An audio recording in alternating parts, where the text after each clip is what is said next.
Zinc Comics presents live from Darshan Studios, Exposition with Brian Payne. Welcome to the show tonight. I had a few technical difficulties, so we're starting 10 minutes later than I had anticipated.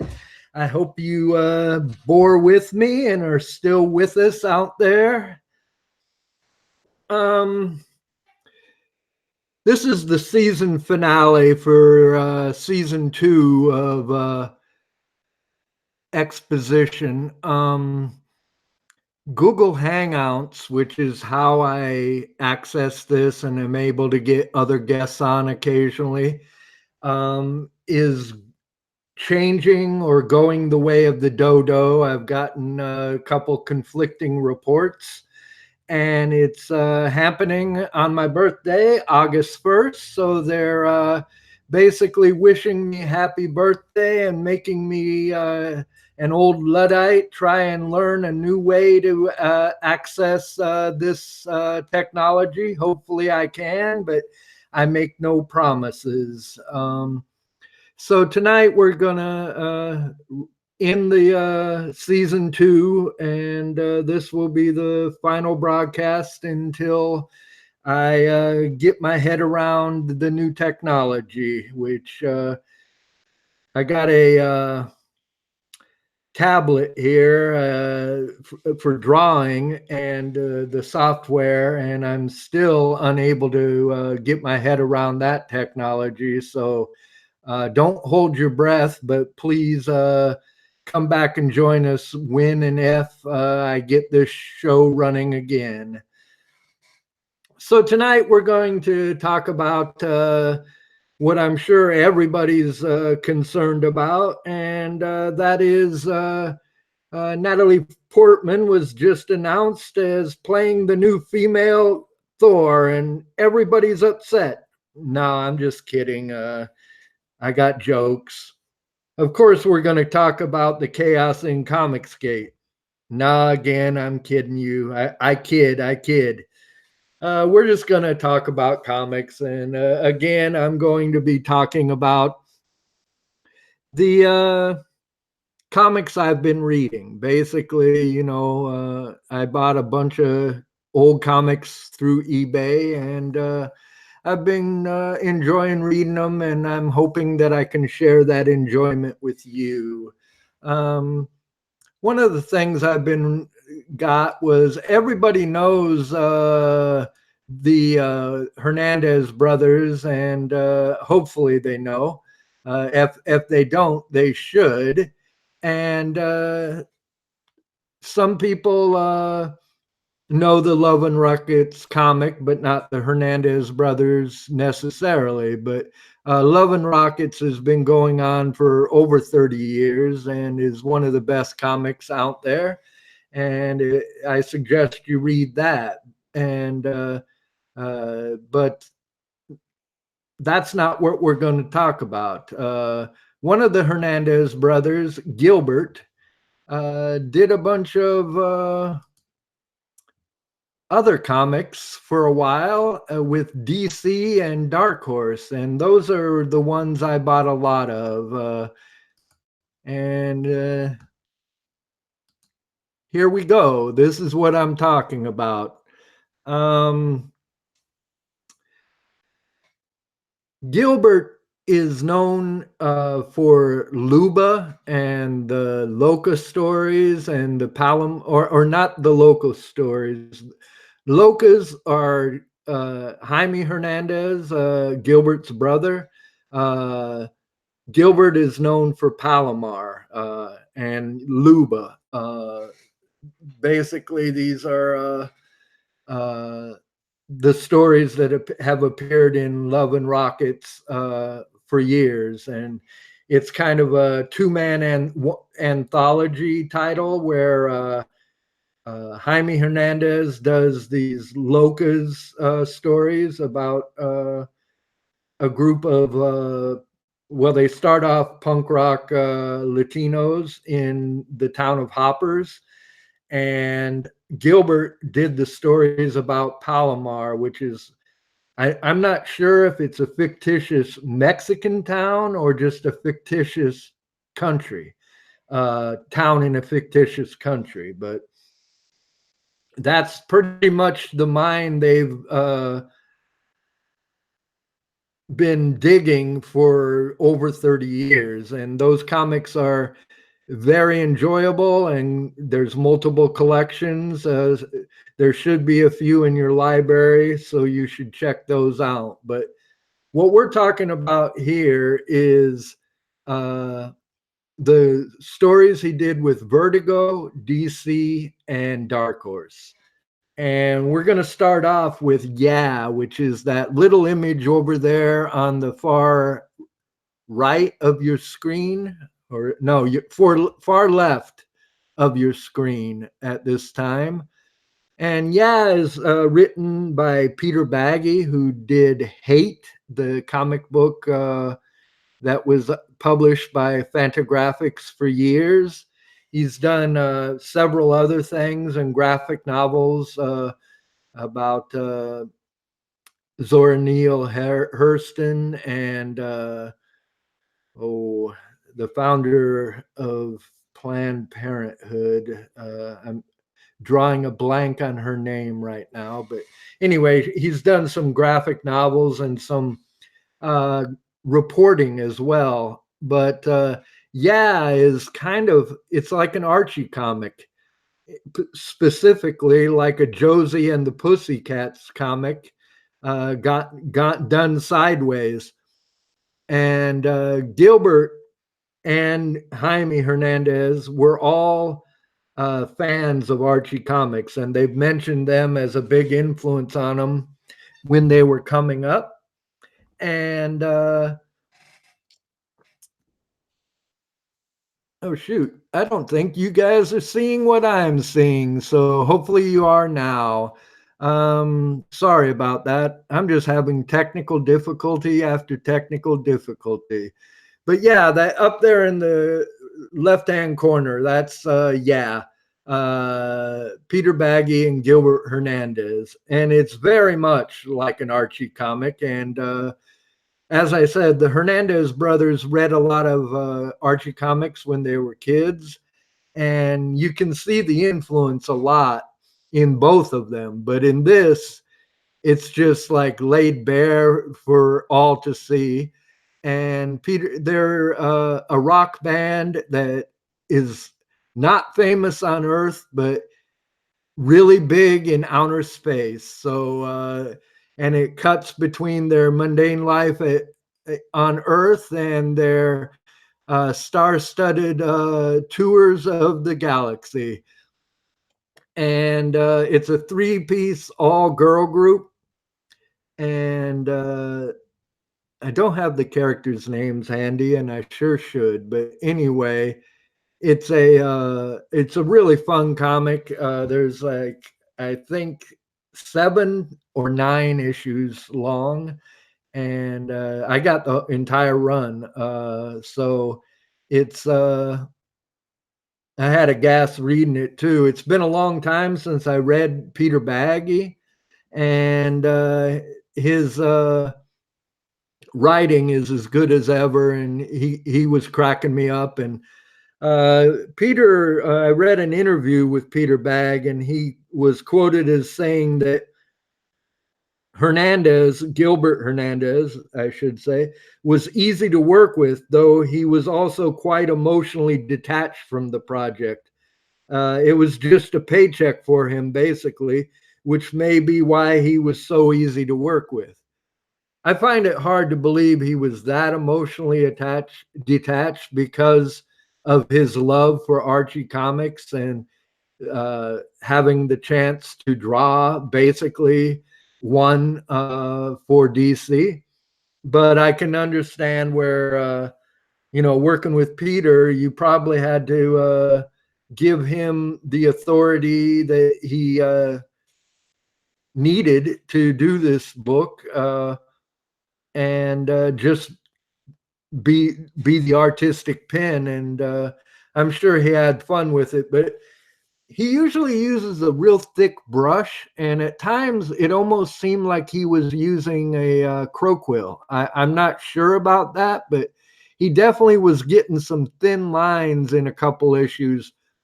Not the entire series, but it seemed like about midway that he was testing out new tools. I can't say that with any degree of certitude, but that's how it appeared to me. But anyway, yeah, with Peter Bagg, Gilbert Hernandez artwork published by DC.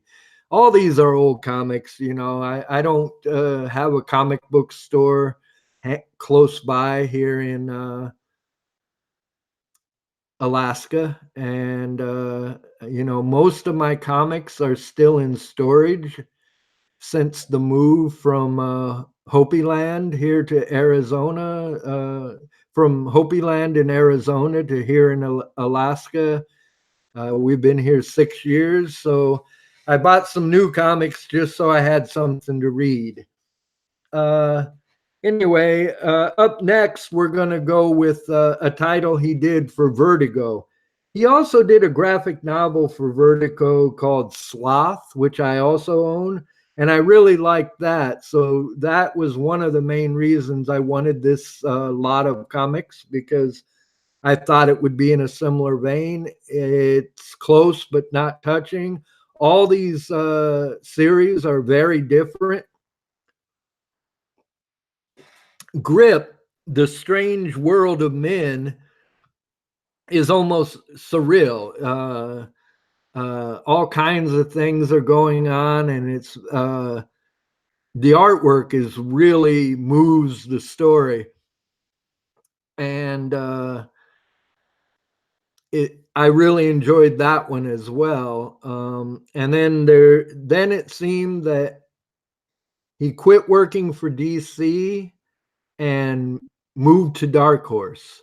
Now, I'm not sure which of these came first, but I'm thinking it was Citizen Rex, which is the on the left-hand side on the bottom there. You see a brief glimpse of a cover.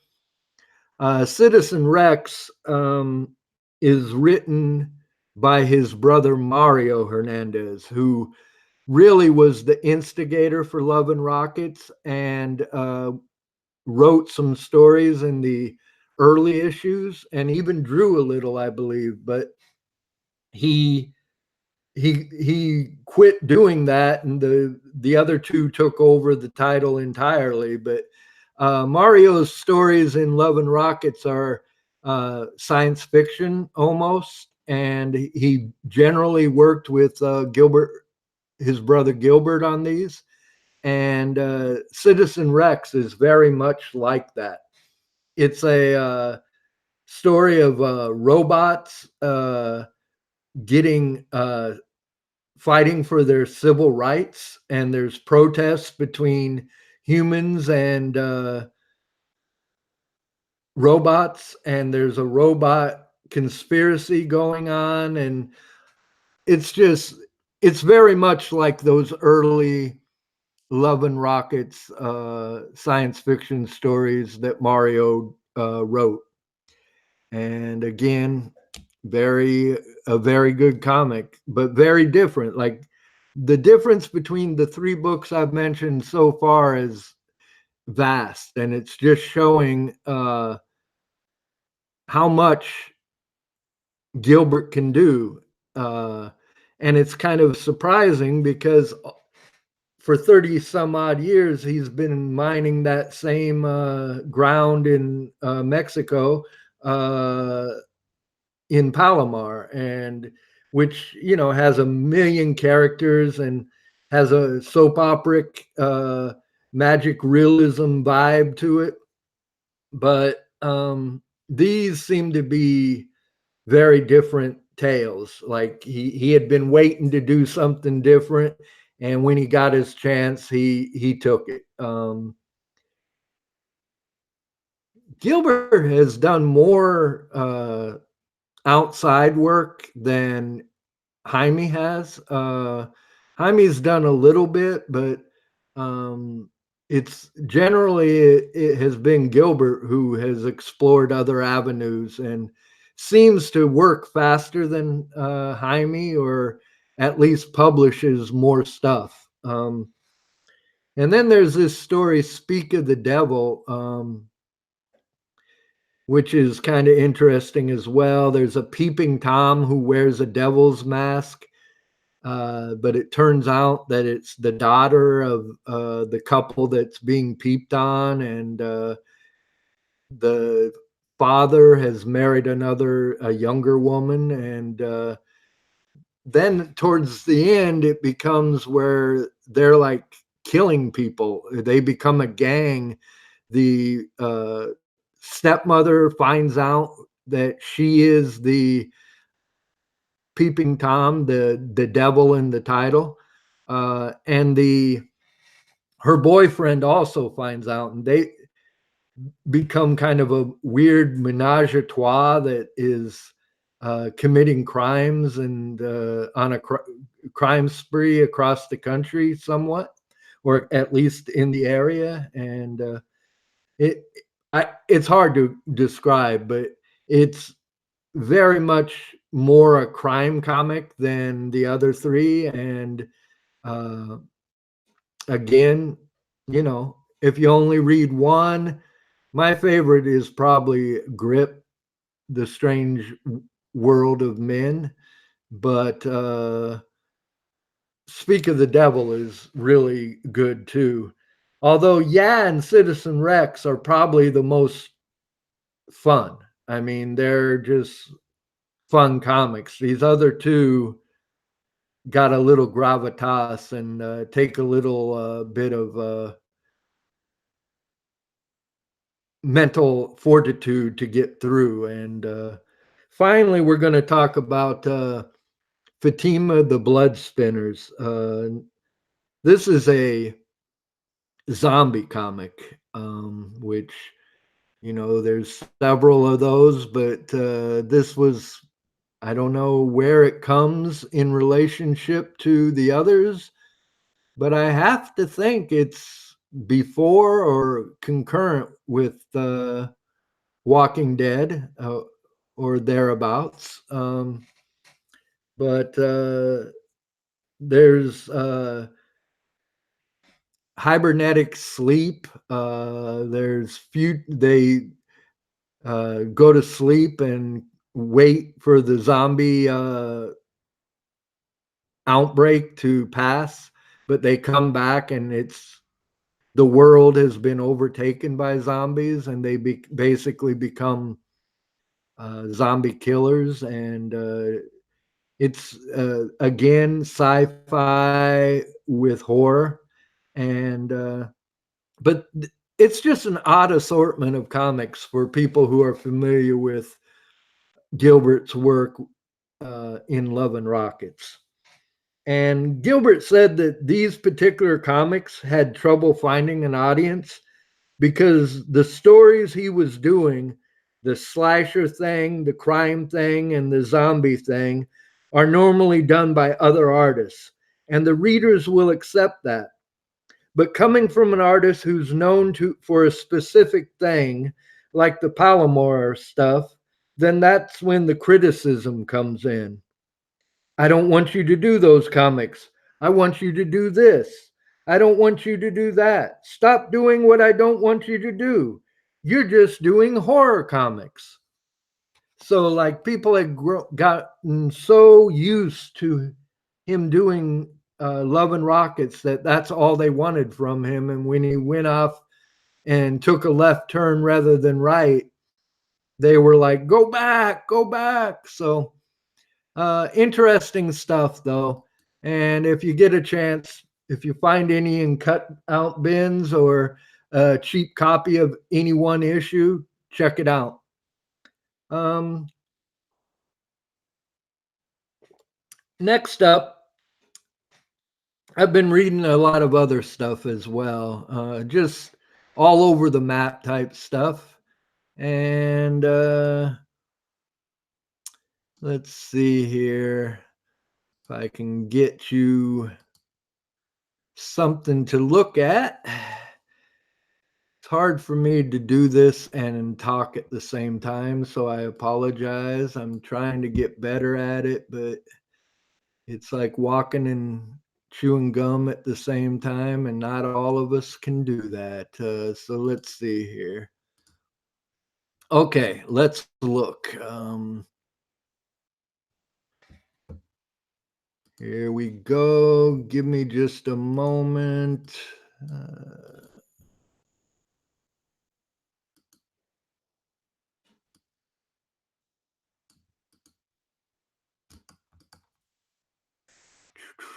okay. Okay, here we go.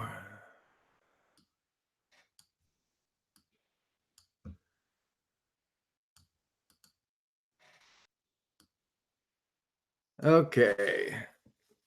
As you see, I'm all over the map here. I'm reading superhero comics, I'm reading manga, and I'm reading the Comics Journal.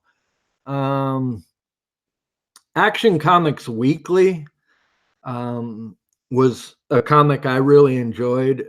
Action Comics was where Superman started, and for a brief time, a year, year and a half, 2 years, probably tops, it became a 48-page weekly book where a new issue would come out each week. And it was an anthology title with lots of different stories. And the they had some, it was like on a rotating basis and different teams. And it started off with Green Lantern, and it was being drawn once again by Gil Kane, but that didn't last long. And these are later issues, so Gil Kane's nowhere to be found, but I've read some of the early Gil Kane stuff, and it seems like Green Lantern is the first story in every issue, I think, for the entire run.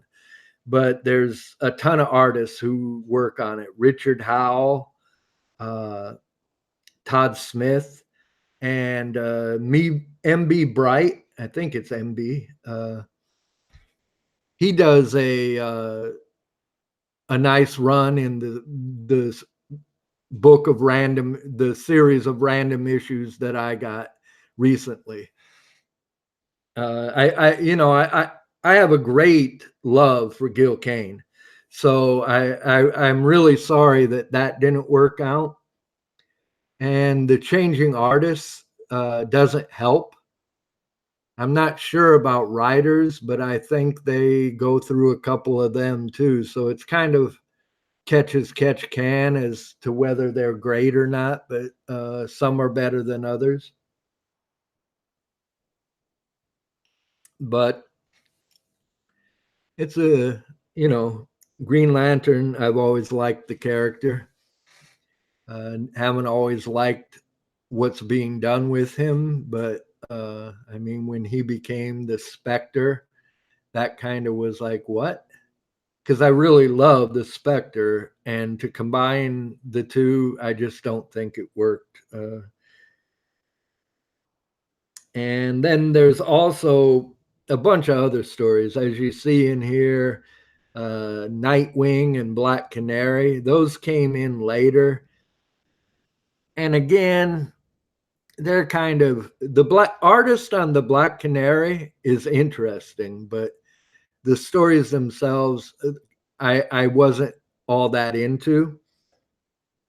But one thing I really loved from Action Comics Weekly was that Marty Pasco, who used to write Swamp Thing, he's the one who started the revival, um,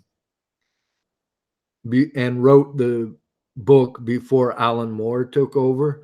A lot of people only remember Alan Moore and credit him with the revival, and he deserves a lot of credit, and his stories are great.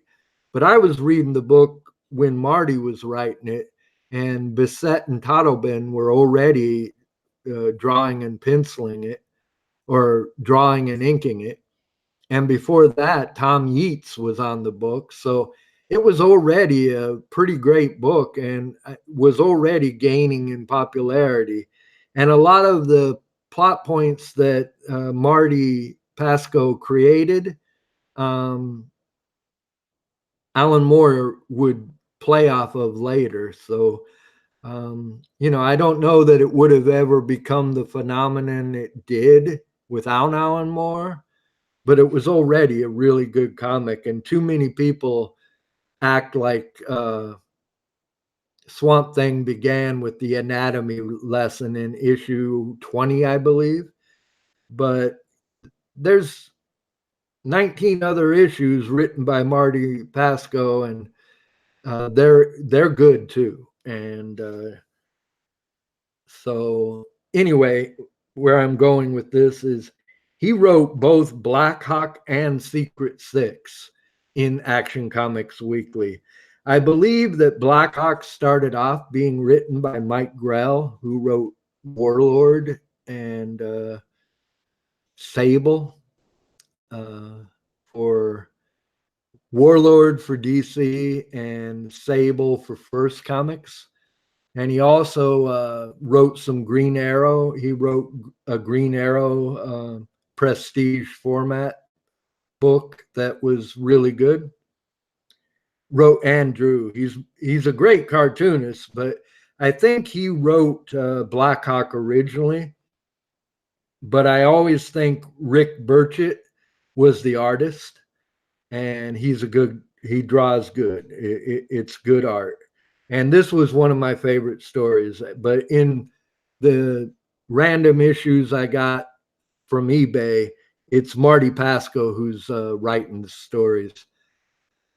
And a couple episodes ago, I'm not sure, I mentioned that Blackhawk and Steve Canyon kind of share a same idea. And I do believe Steve Canyon came first, but in Action Comics Weekly, the Steve Canyon influence is really noticeable, I think. But that might be because I've been reading a bunch of Steve Canyon lately too. But the Blackhawk comic is one of the highlights of this entire series. And I always liked the character. There was a uh, limited prestige format that Howard Chaykin did of the character some years ago. And that's one of my favorite comics. A lot of people didn't like it. Some loved it, but old time fans of Blackhawk thought it went off the deep end and was too erotic, something that is a charge that's often leveled at Howard Chaykin. But, I'm not offended by the sex in it.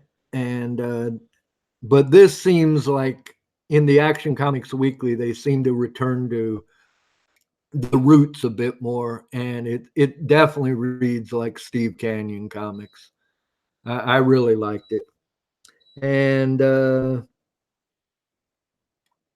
Blackhawk was Marty also wrote Blackhawk, but he also wrote Secret Six, which was a drawn by Dan Spiegel. And again, this is another revival. Excuse me.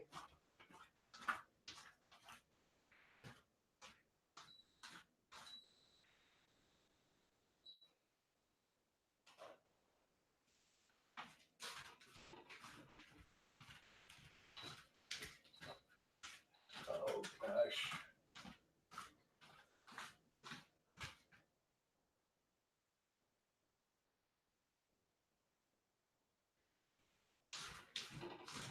Sorry about that, folks. I had an obnoxious beep going on and I didn't want you to sit through it, and neither did I want to sit through it. So I had to turn it off. So Sorry for the interruption, but as I was saying, Marty Pasco and wrote Blackhawk and The Secret Six, and Dan Spiegel did the art. Again, this is one of the highlights of the book. And they would do like 8 or 9 weeks and then stop so they could get a jump on the next story arc. But Secret Six kept coming back, as did Blackhawk after a certain point. And both those series are some of the highlights of the book, I think. And Wild Dog by Max Collins and Terry Beatty is another highlight. I like Wild Dog because he's set in the Quad Cities of Iowa, and I was born in Iowa. I'm from Ottumwa, and Max Collins and Terry Beatty, I believe, are both from Muscatine, and which is southeast Iowa, both towns, and Quad Cities is on the eastern border right before you cross into Illinois. And in fact, the Quad Cities, two of them are in Iowa and two of them are in Illinois, I believe. So it's that makes up the Quad Cities. But uh, Wild Dog is a was always a favorite of mine for that fact. And I've always followed Terry Beatty because he's an Iowa kid, and so am I. So he currently draws the um, comic Rex Morgan MD in your daily paper if you're lucky enough to see it. So he also did a Miss Tree, which was published originally by Aardvark Vanheim, Dave Sim, and went through multiple publishers, but he's a good artist, and he writes and draws Rex Morgan MD in the newspaper, and Max Collins wrote Dick Tracy for a long time, and he also wrote Road to Perdition, the comic book that was made into the movie with Paul Newman and Tom Hanks. If you've seen it, that's one of the comic book movies I kind of like. I think it's one of the ones that builds on the original comic book. There's very few comic books. Movies. I watch them all, but I don't like many of them. But I do like that one. I just think comics is hard to translate onto film. Everybody acts like they're the same thing, and they share some of the same DNA, but they're more like stepchildren, or that were raised together, or better yet, they're orphans that grew up in the same orphanage. They're not exactly the same thing, and I really have a problem with the fact that comic books are now, unless you got a movie, you're a failure, people think, and they think comics is just fodder for the silver screen. And storyboard artists and comic strip and comic book artists are very similar, and many of them do this all three jobs, but I think they're different art forms, and I don't think comics should be considered a mere storyboards or synopsis for a film. I know that there are people out there right now drawing comics that are made to be, that they are imagining will be a film someday. And I think that's putting the horse before the cart, or the cart before the horse, I should say. It's just, that ain't the way to do it. Comics can do things film can't. Film can do things comics can't. But comics shouldn't feel like ugly stepchild. I want to say something like that. I'm mixing my metaphors here, but anyway, comics don't move at 32 frames per second, nor should they. So anyway, I kind of went off on a tangent there.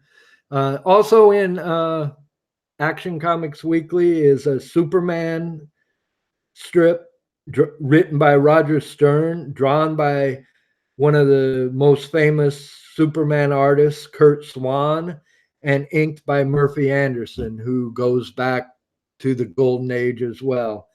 And it's drawn in the style of a Sunday newspaper comic. So it's like just a 2-page spread in each issue. And I believe that's in every issue as well. In fact, I'm almost sure of it. And that's really interesting too, because they got a cult that is worshiping Superman like a god. And that's a avenue that had never been explored, but kind of hinted at. And it's interesting to see that play out. Although it is exactly like a Sunday strip, because you only get one spread, one strip every week. So it's just like your Sunday funnies. Now, next up is Crying Freeman, and that's a manga series that was published by Viz. I'm not sure what year that comes from, but it's interesting because it's about an assassin who, every time he kills someone, starts to cry. Tears roll down his face. I don't have the entire series, so I never quite figured out why he was crying. But, the assassin with the heart of gold or something like that, I guess. And it was written by the late Kazuo Koike. I'm not sure if I'm saying that name right, but he wrote Lone Wolf and Cub and just died a couple months ago. And I also got some Lone Wolf and Cub. I'm kind of reading my manga right now. I got Crying Freeman and Lone Wolf and Cubs. So I bought those after uh, the gentleman died. I'm not going to mangle his name yet again, because I'm getting ready to mangle the artist's name. This series was drawn by Ryuichi Ikegami, and he's known for Maya the Psychic Girl, which is also one of the first manga series published here in America, when America was starting to go manga crazy. So, and the girl you see there on the cover sees him commit a murder and paint. She's an artist and she's painting outside, and she paints him committing the murder. So he goes to kill her, but they end up becoming lovers. At least that's what I got. Again, I don't have a lot of the series and not too many consecutive issues. So it's kind of like I'm just kind of guessing at things that happened in between, but it's a it's the art in it's really, really good. A lot of manga artists have assistants, and there's some like photorealistic backgrounds that are just like unreal in that. And me being a fan of photorealism, it's right up my alley. Anyway, those are the comics I've been reading, and I also got a ton of comics journals. And I've been reading them slowly, little by little. Um, I can read one or two issues in a row, and then I need to take a break. They're like thick, very dense, lots of critiques and lots of editorials and op eds. They got great interviews, but some of the critique and just articles where people go they're basically op-eds on comics. Um, they're interesting to read, and there's a news section in there too, which is fun to see what was coming out at the times. And there's a lot of news going on, and this is the time when comic shops were being raided by police for pornography. One of the times, I should say. And I hardly think many of the comics that got confiscated were pornographic, but it was a big deal. And DC Comics started putting mature readers on their more adult titles, and a bunch of creators came out against that. Frank Miller, Alan Moore, to name a few. In fact, I think they left DC over that issue, or in part for that issue, over that issue. But that's going on in several of the issues I've recently read. But in this particular issue, 114, I believe it is, 115. Yeah, 114. There's an interview in it with by Craig Yo and Grass Green of Jay Lynch. And Jay Lynch lived in the same neighborhood I did when I lived in Chicago last. And I used to run into him occasionally. And he used to be a common fixture at the Phyllis's Busy Bee, I believe it was, I might be getting a club and a restaurant. It was definitely the Busy Bee, and you could get a great breakfast there. The neighborhood had been a Polish neighborhood, and then it became kind of a Hispanic neighborhood.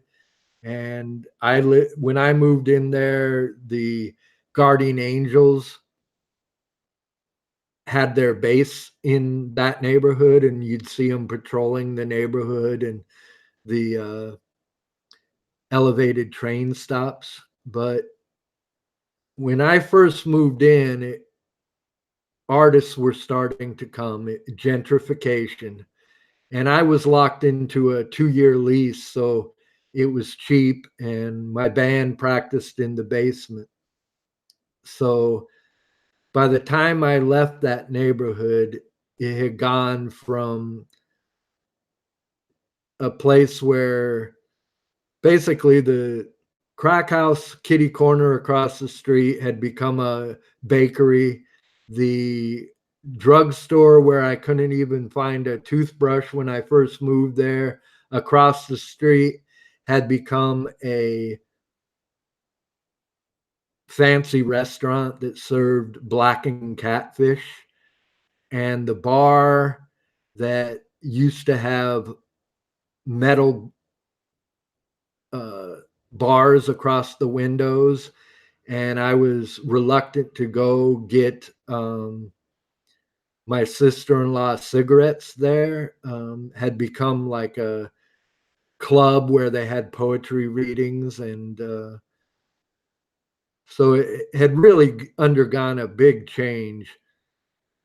And so while I was living there, I'd occasionally see there were several cartoonists lived in that neighborhood, mainly because the rent was cheap. But nowadays, Wicker Park in Chicago is really swank, and I can't even afford to go there if I ever went back to Chicago. But at the time, it was quite a bustling artistic community. But not only was it great for us, but I have to think we had a hand in ruining it, because you get a couple artists there, and then everybody goes there, and before long, money starts coming into the equation, and we can no longer afford to live there. So, but I remember Quimby's Queer Store, the original one. I'm not sure where the new one is, but this one used to be between Division and Milwaukee. I want to say it's on North Avenue, but I want to think it's the actual address was Evergreen or something like that. But it was basically a house, more or less. And when it opened up, I think it was the first year anniversary of the original Quimby's Queer Store, which is a comic book shop, a famous comic book shop in Chicago. Uh, there were a bunch of cartoonists there from the neighborhood. Dan Klaus, he lived in that neighborhood. If you've ever read his story, The Stroll, that's the neighborhood to a T. Like I can identify every part of that story. It's basically like taking a stroll through my old neighborhood. In fact, he was there. Terry Laban was there. Um, Chris Ware was there. And also Jay Lynch and Skip Williamson. Skip Williamson was worked a lot with Jay Lynch. He did Snappy Sammy Snoot, which was an old comic book character. And if you don't know who Jay Lynch is, he drew the underground comic Nard Pat. He also drew Phoebe and the Pigeon People. Well, he wrote Phoebe and the Pigeon People. It was drawn by Gary Whitney. But this was a alternative newspaper strip that used to appear in the Chicago Reader. The Chicago Reader used to have Zippy the Pinhead, uh, Ernie Pook's comic by Linda Blair, Life in Hell by Matt Graying, and Phoebe and the Pigeon People. Those were, I don't know if they were all concurrent, but those four comics, you would pick up the weekly reader, and that's where you'd immediately go to find those comics. So I was a big fan of Phoebe and the Pigeon People. Jay Lynch also is partially responsible for the Garbage Pail Kids. Um, and he also wrote some Bazooka Joe comics as well. So he has a storied career. But he was at that comic, and I had just started doing comics, and I was doing these little micro comics like I still make today. The the one sheet 8 page comic that you can make on a one sheet of 8.5 by 11 typing paper. And I had drawn one called Drag. And basically, I would play off these words. And I had a drag queen, I had a drag car race, drag strip type thing. But I also drew a panel of a mutual friend of mine and Jay Lynch's, Lee Groban, another late great. He was a fixture in Chicago, a great artist and a well known poet. And he had this poem called The Cure for Insomnia. And it's like one of the longest poems in the world. And they made a movie of him reading it. And for a while, it was in the Guinness Book of World Records as the longest movie of all time. Um, and The Cure for Insomnia, he would read all these hierarchies of different tribes and cultures, and like say by the, and he would always talk about by the beard. And if he didn't know if they had a beard, he would say by the chin, by the beard of Brian Payne, from the Payne clan of Iowa, it's a drag. He would repeat this constant refrain of it's a drag. By the beard of the most high of elder of Tibet, it's a drag. Now, I'm really not doing his poem justice. It was much more detailed and much more researched. But this could go on for an hour nonstop. So I had a picture of Lee Groban saying it's a drag in the comic. That was the final panel. And I gave one of these comics to Jay Lynch, and he read it, and he saw Lee in it. And I don't know that we knew that we both knew him or not, but I found out later that he did. In fact, I let him know on Facebook. We had become Facebook friends that when Lee had passed. But he seemed really thought that was great that Lee Groban was in my comic. And I remember him going up to Skip Williamson, who also knew Lee Groban, and he was tapping him on the shoulder, wanting him to show him that comic. But Skip was involved in a conversation with someone else and was like ignoring him. But I still remember the look on Jay. He was like a kid in a candy store, like, look, you got to see this. You got to see this. Which really, being one of my first mini comics and first excursions into the comic book creation, I really liked seeing that. But anyway, the interview is kind of wild because it's like a group of friends talking, so they go off on tangents, and Jay's asking the readers, the female readers, to send in Polaroids and all this stuff. It's pretty hilarious. But one thing I really liked was he brought up this "you get what you draw" concept. And he basically was talking about that if whatever you draw eventually comes your way. And he brought it up because Whitney had drawn himself, Gary Whitney, and Jay Lynch wearing tuxedos and being really rich. So he was saying it was like an intention or wish fulfillment. He was drawing them that way because you get what you draw. So I think that's a great concept, and I'm going to have to try it because, if you get what you draw, we should be drawing some ourselves, living it up rather than eking out a meager existence, methinks. Um, Two things that he says in the interview also is comics books should be something you read on the toilet and not worry too much about. So should everything else. And I think that's good to remember. I'm not saying that we're lowbrow culture, but, let's not get too full of ourselves. And,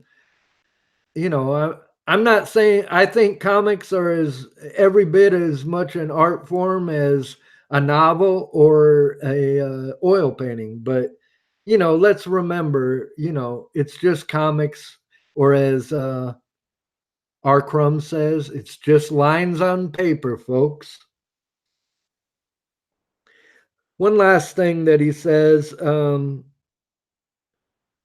lot of the straights and writers working now, a lot of the artists, I mean, and writers working now get so much of their input only from other comic books.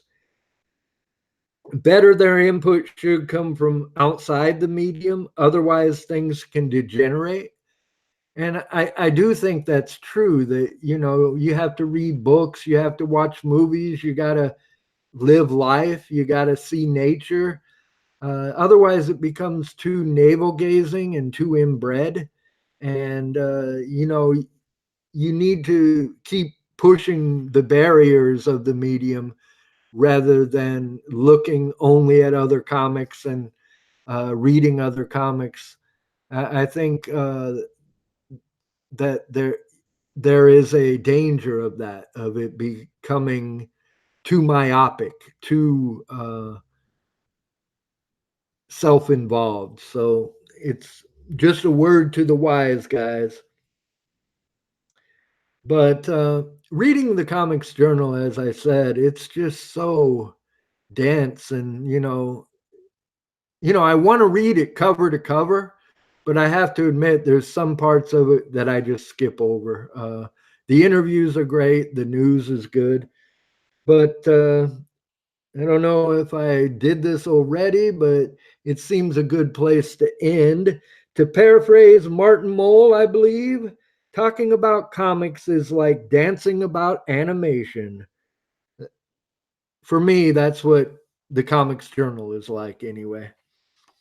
And I may have said that before, but remember that. Talking about comics is like dancing about animation. And that's all I've been doing here. So,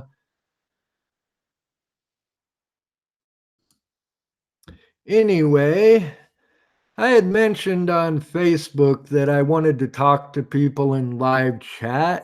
If you're viewing, now's the time. Anybody out there, or am I talking to myself? If you can hear my voice and you're viewing the episode, send me a chat message or ask me a question or anything and everything. The group chat live is open. Well, I'm not getting any messages, so I guess I'm just kind of talking to myself. But these episodes will all be on the Zinc Comics YouTube channel, Channel Z.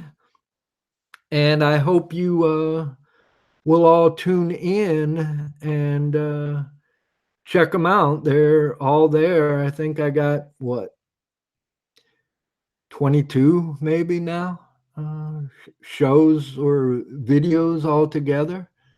And so they're there to peruse when you're looking for something.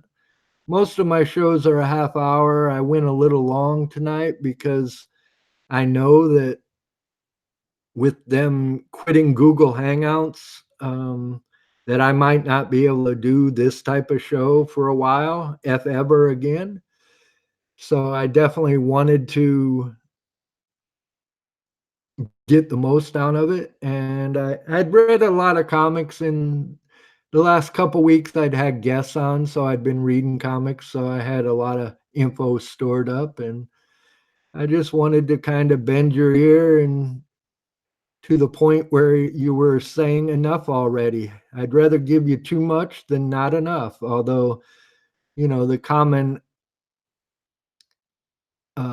showbiz notion is leave them wanting more. So, maybe I should have gone that way. But anyway, I think we've been on here for close to an hour or so. And I hope you've enjoyed listening to me rattle on about these comic books I so love. But anyway, we'll be back on as soon as I can. I might make some other short films just to bide the time until I can do a talk show again. I really enjoyed talking to the old Unleashed crowd, Dean Westerfield and Carson Grubaugh. So maybe we can get that going again. And the interview with Anthony Moore was a lot of fun because we've been chatting on Facebook, but we've never really chatted. So that was a gas too. Anyway, that's all for Zinc Comics Exposition Season 2. Until next time, think Zinc.